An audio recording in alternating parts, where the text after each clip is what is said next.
presented by Tarana Music। पतझड़ में पत्ते गिरते हैं मगर उठाता कौन है। प्यार तो सभी करते हैं मगर निभाता कौन है। क्या तुम निभा पाओगे? आज नहीं तो कल मेरे प्यार पे एतबार होगा। पत्थर का दिल कभी तो मोमियार होगा।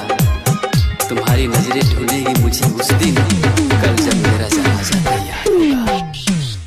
डीजे विकास गोपाल तू जहाँ ये बता दवा सोनम की दुआ रवा। तू जहाँ ये बता दवा सोनम की दुआ रवा। हमके कोई के बर्बाद कहिया वो तारी याद बड़ी सही हो जाके आंगन में लोरावा। तू जहाँ ये बता दवा सोनम की दुआ रवा। तू जहाँ ये बता दवा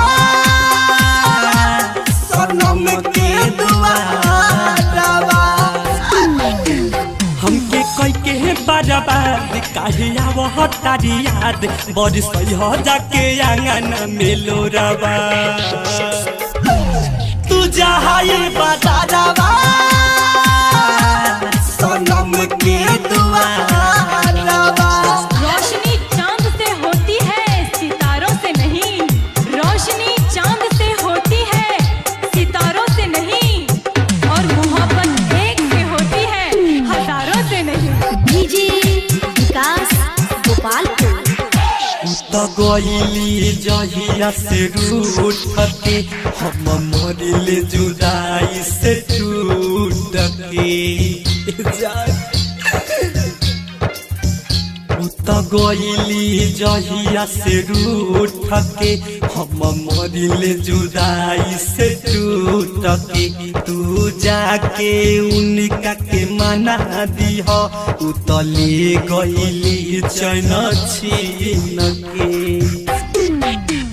रोजी डसे तन्हाई बोल हम कहाँ जाई सुना बाबे उना का बिना घरवा।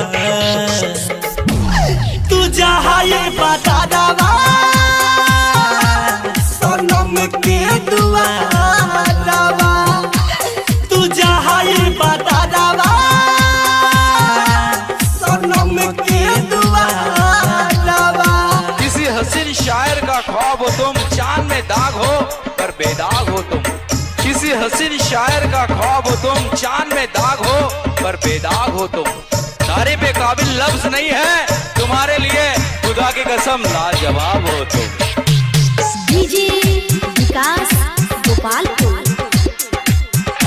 वही प्यार में सन तो सब पागल हो रही असर मेरा तो भर जागल हो।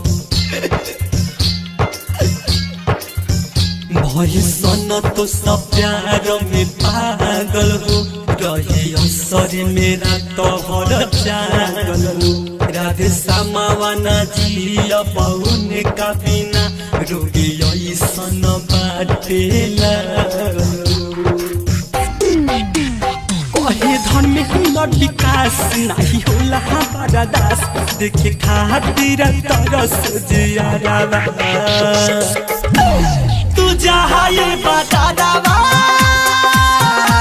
सोनम की दुआ